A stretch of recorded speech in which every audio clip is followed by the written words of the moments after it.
오늘 말씀은 요한일서 3장 1절 우리 함께 읽겠습니다. 시작. 보라, 아버지께서 어떠한 사랑을 우리에게 베푸사 하나님의 자녀라 일컬음을 받게 하셨는가. 우리가 그러하도다. 그러므로 세상이 우리를 알지 못함은 그를 알지 못함이라. 아멘. 이번 시간은 예수님은 누구신가 7번째, 예수님은 사랑이시다라는 제목으로 말씀을 전하겠습니다. 여러분, 사랑이 도대체 뭘까요? 누군가에게 이 질문을 던지면 어떤 사람은 당황합니다. 왜 뜬금없이 그런 걸 나한테 묻냐라는 표정으로 저를 바라볼지도 모릅니다. 사랑이라는 단어는 우리 주변에서 쉽게 접하는 흔한 단어인데도 불구하고 이 질문이 나한테 직접적으로 다가오면 마치 사랑하고는 아무 상관없는 사람처럼 느껴질 때도 있습니다. 하지만 사실은 사랑은 우리 모두가 이미 본능적으로 알고 있는 단어입니다. 어린아이에게, 그러니까 이제 학교 들어가기 전에 아이에게 물으면, 사랑이 뭐냐고 물으면 아이들은 어휘력이 풍부하지가 않아서 말을 잘 못합니다. 그래서 행동으로 먼저 보여줍니다. 엄마한테 이렇게 팔을 벌리고 막 달려갑니다. 아이들한테는 그게 사랑이라는 거죠. 나를 보살펴주고 안아주는 거. 그게 사랑이라는 거예요.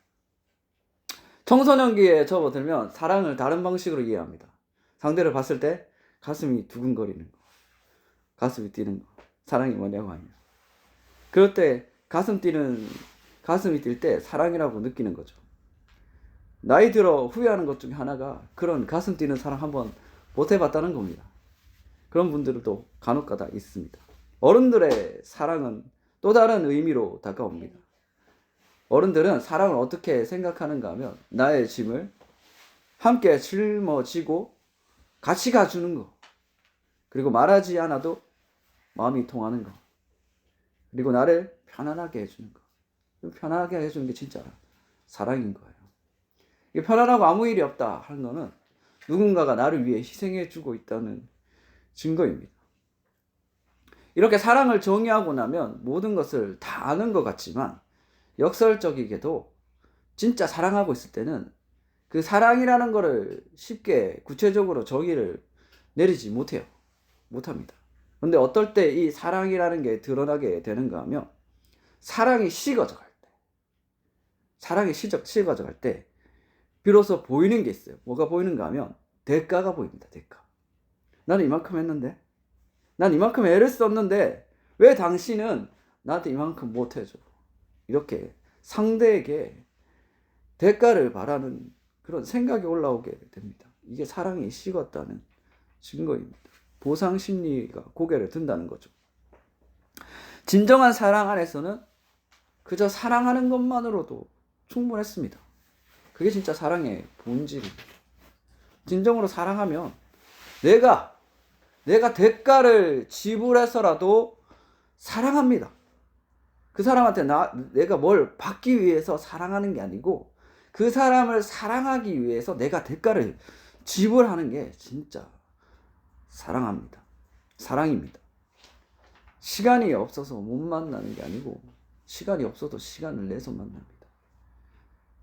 사랑하니까 돈이 없어도 빚을 내서라도 밥을 먹습니다. 돈이 없어서 밥 못 사주겠다는 거는 진짜 돈이 없는 게 아니고 그 사람에게 마음이 없는 겁니다. 이처럼 상대에게 아무것도 바라지 않고 오직 사랑하는 것만으로 만족하는 사랑을 뭐라고 얘기하냐? 차원 높은 사랑이다. 차원 높은 사랑. 어찌 보면 짝사랑이 정말 차원 높은 것 같아요.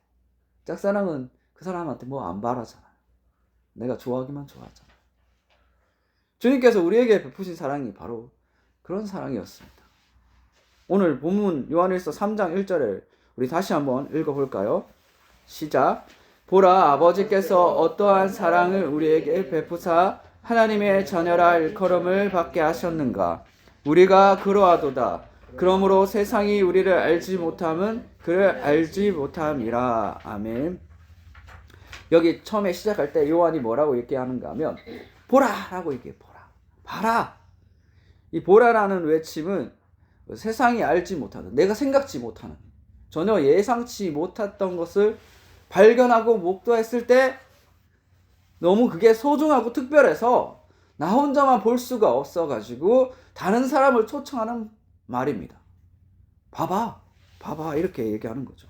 봐봐, 봐라, 하나님께서 우리한테 어떤 사랑을 베푸셨는지. 요한이 자랑하고 싶은 게 뭐였죠? 예수님이었습니다. 예수님. 당시 요한이 있었던 에베소 교회를 비롯한 여러 교회들 안에는 이상한 사람들이 있었어요.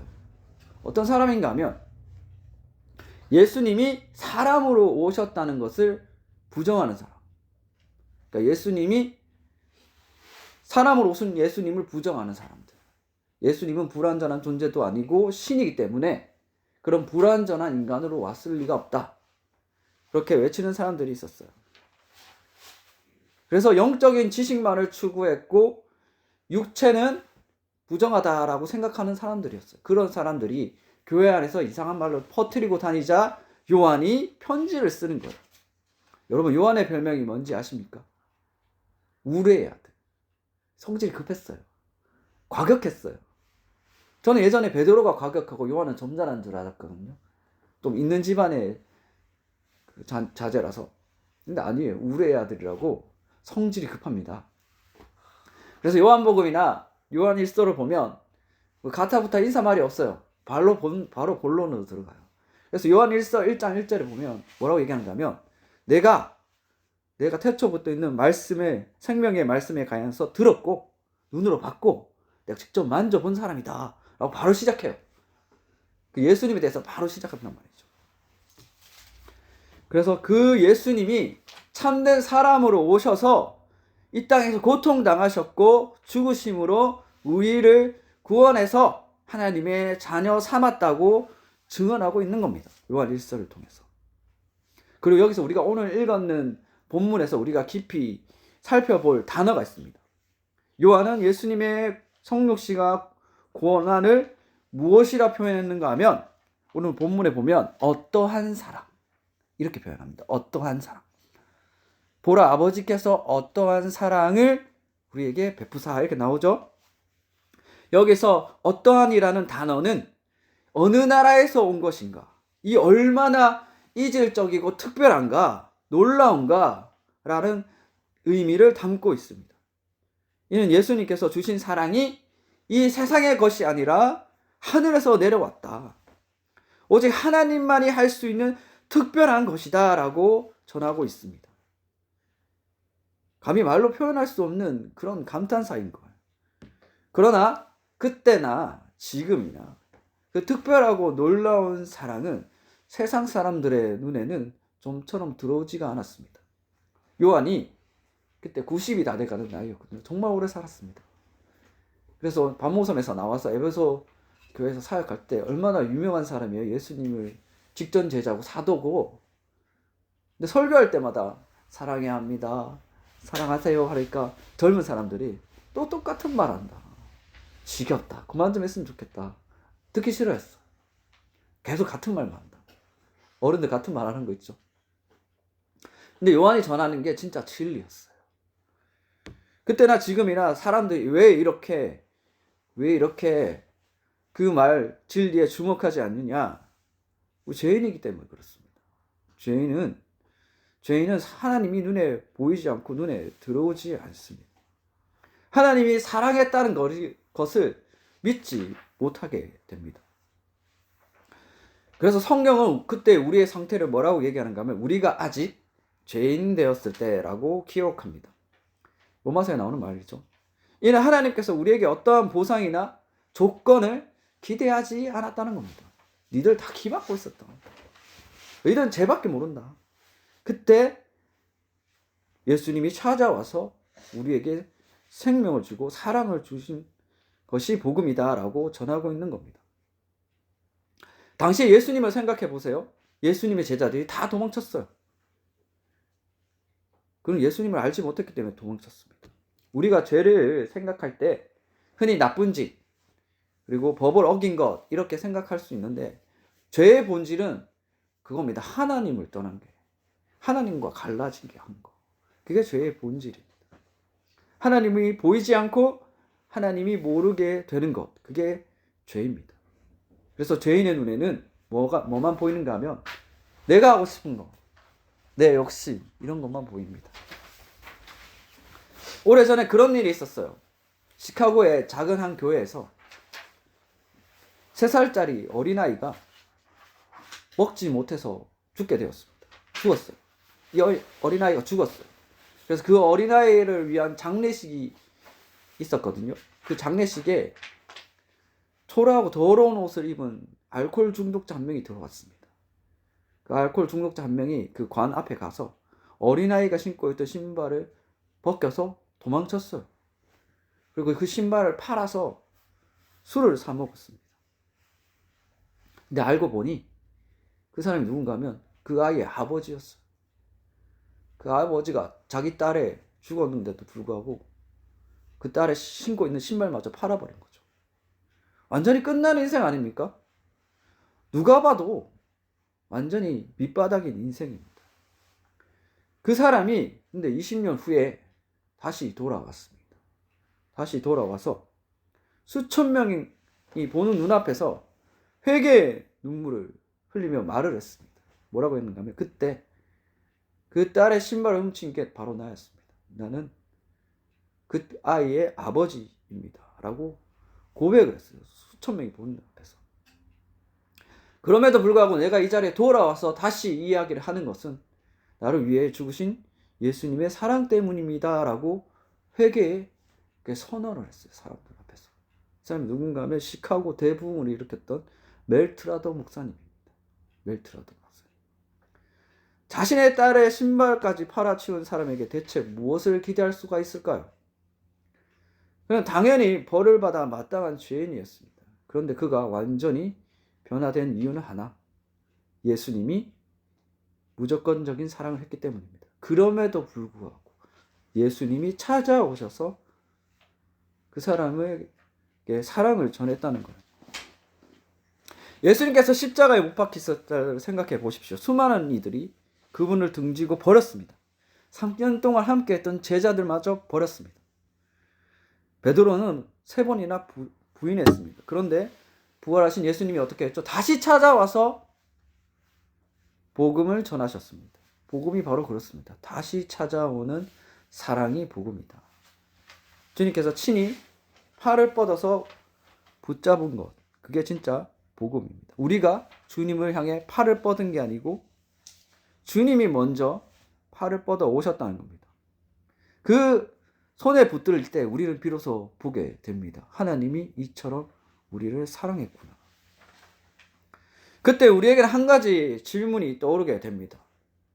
왜 이런 나를 구원해 주셨을까? 왜 그렇게 생각하는가 하면 우리가 사는 세상은 공짜가 없는 세상이기 때문에 그렇습니다. 뭘 하든지.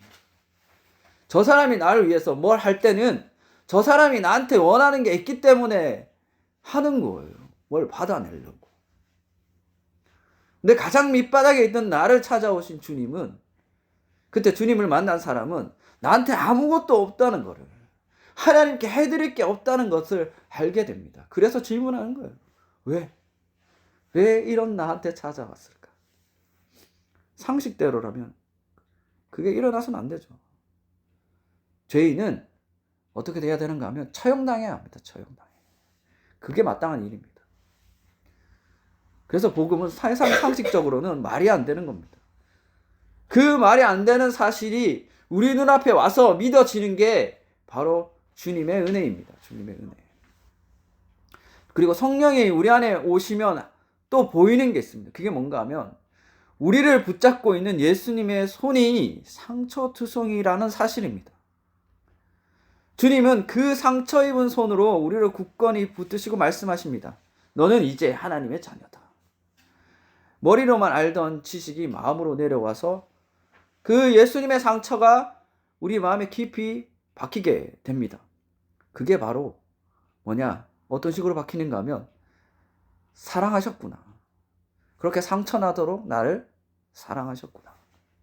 그게 우리 마음에 믿어지게 되는 겁니다. 부족함 없으신 하나님께서 인간이 되어 겪으신 그 모든 고통은 오직 우리를 구원하기 위함이었습니다. 그게 보이는 겁니다. 단순히 평범한 사람이 나를 위해 죽은 게 아니라 하나님의 아들이 나를 위해 죽었다는 게 보이게 되는 겁니다. 그래서 자신을 죽여가면서 얻고자 하셨던 게 그게 바로 당신이었습니다. 하나님이 원하는 거는 세상 모든 것을 부족함이 없는 하나님이 원하는 거는 바로 당신이었습니다. 그래서 사도 요한은 요한일서 4장 9절에 이렇게 말씀합니다. 하나님의 사랑이 우리에게 이렇게 나타난 바 되었으니 하나님이 자기의 독생자를 세상에 보내심은 그로 말미암아 우리를 살리려 하심이라. 예수를 믿는다는 것은 그 예수님이 하나님의 아들이심을 믿는 것이고 또 그렇게 존귀하신 분이 상투성이로 나 같은 죄인을 위해서 죽으셨다는 겁니다. 그런 엄청난 가치를 깨닫는 게 예수를 믿는다는 겁니다. 그 헤아릴 수 없는 사랑 앞에서 우리가 할 수 있는 거는 그저 눈물로 회개하는 것뿐입니다. 진짜 회개는 예수님이라는 그 무한한 가치가, 그 하늘로부터 내려오는 무한한 가치가 이 보잘것없는 죄인에게 부어졌다는 게 믿어질 때 회개가 진짜 나오게 되는 겁니다. 그런 찬송 있죠. 나 같은 죄인 살리시. 어찌 나 같은 죄인에게 그런 무한한 가치가 쏟아져 내렸을까? 바울은 로마서 5장 8절에서 이렇게 얘기합니다. 우리가 아직 죄인 되었을 때 그리스도께서 우리를 위하여 죽으심으로 하나님께서 우리에게 대한 자기의 사랑을 확증하셨느니라. 예수님이 어떤 분이신데 고통당하고 죽으셨습니까? 성경은 그 이유를 하나님께서 우리에 대한 자기의 사랑을 증거하기 위함이다라고 표현합니다. 이 사랑은 인간의 노력도 아니고 오직 하나님의 확고한 의지였습니다. 우리가 잘해서가 아니고 하나님의 결정 때문이었습니다. 하나님은 우리 죄인들 우리를 구원하시기 위해 이 땅에 예수님을 보내사 사랑을 전하셨습니다. 사도 요한은 그래서 하나님이 이처럼 세상을 사랑하사라고 외쳤던 것입니다. 예수 믿는다는 것은 바로 이 놀라운 사랑을 믿는 겁니다. 다른 걸 믿는 게 아니에요. 이 놀라운 사랑을 하셨다는 걸 믿는 겁니다. 사도 요한이 만난 예수님이 바로 그런 분이셨습니다. 하나님의 아들이 배신당하고 죽으셨으나 다시 살아나서 우리를 버리지 않고 찾아오셨다. 그래서 요한은 죽을 때까지 그걸 전한 거예요. 그건 정말 엄청난 가치다. 사랑하셔서 우리를 버리지 않으셨다. 베드로가 모닥불가에서 예수님한테 그 얘기 들었잖아요. 네가 나를 사랑하냐. 그때 뒤에 요한도 있었습니다. 요한도 대답은 안 했지만 속으로 같이 대답하지 않았을까요? 주님이 나를 사랑하는지 내가 압니다. 베드로하고 똑같이. 그래서 베드로는 그 이후로 다시는 주님을 배신하지 않았습니다. 오히려 자기가 십자가에 못 박힐 때는 예수님하고 똑같이 박힐 수 없다고 거꾸로 박혔어요. 사도 요한은 요한계시록 때문에 반모선에 갇혀서 비록 오래 살았지만 나머지 사도들은 어떻게 했습니까? 다 비참하게 죽었어요. 목이 잘리고 껍데기가 벗겨지고 끓는 기름물에 들어가 죽고. 그들이 그렇게 끝까지 주의 말씀을 사수했던 것은 뭔가 하면 예수님이 다시 자기들을 찾아와서 생명을 주고 사랑을 줬다는 게 믿어졌기 때문에 그렇습니다. 그리고 우리가 여기서 주목해야 될 게 있습니다. 사랑받은 자들이 어떻게 다시 하나님을 사랑하는가? 사도들이 어떻게 했습니까? 다시는 하나님 말씀을 배신하지 않았어요. 하나님 말씀하신 것을 그대로 순종했고 자기의 사랑을 그 하나님의 말씀에 쏟아부었어요. 하나님 말씀에 순종하는 것으로. 보이지 않는 하나님을 사랑하는 방법이 바로 이러한 방법입니다. 말씀에 순종하는 것. 진짜 하나님을 사랑하는 사람들은 다른 것을 하지 않아요. 교회 열심히 다니고 헌금 많이 내고 다 좋습니다. 그보다 진짜는 뭔가 하면 하나님의 말씀을 사랑하는 겁니다. 하나님의 말씀이 하나님인 거예요. 그게 진짜 하나님을 사랑하는 사람들의 특징입니다. 그래서 그 하나님을 말씀을 지킬 때도 반드시 예수님이 나한테 어떤 사랑을 베푸셨는가를 기억하면서 그 말씀을 순종하려고 하는 겁니다. 이게 진짜 주님이 원하는 말씀의 순종인 거예요. 억지로 하는 게 아니고. 그런데 보세요. 예수님 사랑하지 않는 사람은 뭐든 법이 돼요. 뭐든 해야만 하는 게 돼요. 억지로 교회 질질 끌려가고, 억지로 말씀 듣고, 억지로 말씀 보고, 억지로 기도하고, 뭐든 억지가 됩니다. 왜요? 사랑이 없어서. 사랑이 없는 겁니다. 우리 인간은 연약하고 잘 무너지죠. 그래서 우리 하나님께서 우리를 바로 세우기 위해 뭘 보내주셨는가 하면 성령님을 보내주셨습니다. 그리고 그 성령님이 우리 마음에 오셔서 우리가 지울 수 없는 글을 새겨주십니다. 그게 뭐냐? 하나님이 당신을 사랑하셨다. 그걸 마음에 새겨져요. 그 사랑은 지금도 여전합니다. 하나님 사랑은 그 어떤 것도 결코 막을 수 없습니다. 사도 바울의 고백처럼 로마서 8장 마지막에 나오죠. 그 어떤 것도 이 사랑에서 우리를 끊을 수 없다. 혹자는 죄를 지으면 하나님께 버림받는다고 말하지만 그것은 예수님의 십자가 사역을 모독하는 것입니다. 그렇게 되면 구약이나 신약이나 구분이 되지 않는 거예요. 똑같은 거예요, 구약하고. 진정으로 하나님을 만난 신자는 그 변치 않는 사랑을 깨닫고 결국은 주님께로 돌아오게 되어 있습니다. 그게 예수님을 보내신 하나님의 의지입니다. 이 사랑은 사람의 의지가 아니라 하나님의 주권적인 의지로 시작되었기 때문에 결코 그 무엇도 그 사랑에서 끊을 수가 없습니다. 루이스 잠페리라는 사람이 있었습니다. 올림픽 국가대표 5000m 달리기 선수였습니다. 이 사람이 세계 2차 대전에 참전했다가 공군에 참전했다가 비행기가 추락했어요. 바다로. 그래서 40 며칠 동안 바다에 떠다녔어요. 그래서 기도했어요. 살려고. 하나님 나 살려주면 내 평생 하나님을 섬기는 사람이 되겠습니다. 살아났어요. 어떻게 살아났네? 그러니까 일본군이 그 사람을 구해가지고 감옥에 가뒀어요. 그래갖고 수없이 고문하고 거의 죽기 직전까지 괴롭혔습니다. 근데 그 사람은 거기서 포로 수용소에서 풀려나게 됐고 전쟁이 끝나자 자기 나라로 돌아오게 됐어요. 살게 되었는데 안타깝게도 트라우마가 생겨가지고 맨날 술로 보내야 했어요. 정말 그 일본군을 죽이고 싶다는 증오와 맨날 잘 때마다 악몽 꾸고 그래가지고 그 부부 싸움도 맨날 해서 이혼 직전까지 가게 됐습니다. 그 이혼 직전까지 가게 됐을 때 아내가 그 빌리그레암 목사님 집회에 한 번만 마지막으로 가보자. 1949년에 그 전도대에 참석해가지고 예수님을 영접하게 됩니다. 그래서 예수님을 어떻게 영접하게 되는가 하면 전도 집회에 참석하다가 그 전쟁에서 자기가 하나님한테 했던 말이 기억이 난 거예요. 여기 살려주면 평생 하나님 섬기겠습니다. 그 말이 기억나서 거기서 예수님을 영접하게 됩니다. 그 순간 그를 괴롭혔던 트라우마, 증오 이런 모든 악한 것들이 떠나가게 되는 것을 느꼈습니다. 그리고 그 사람이 어떻게 했는가 하면 자신을 고문했던 일본군 병사들 그 사람들 다 찾아가서 용서했어. 용서. 하나님 말씀을 지키기 위해서. 그는 그 미움과 증오를 예수님의 사랑으로 승화시켰습니다. 그리고 용서의 사도로 평생 살았습니다. 제가 찾아보니까 2014년도에 소천하셨더라고요.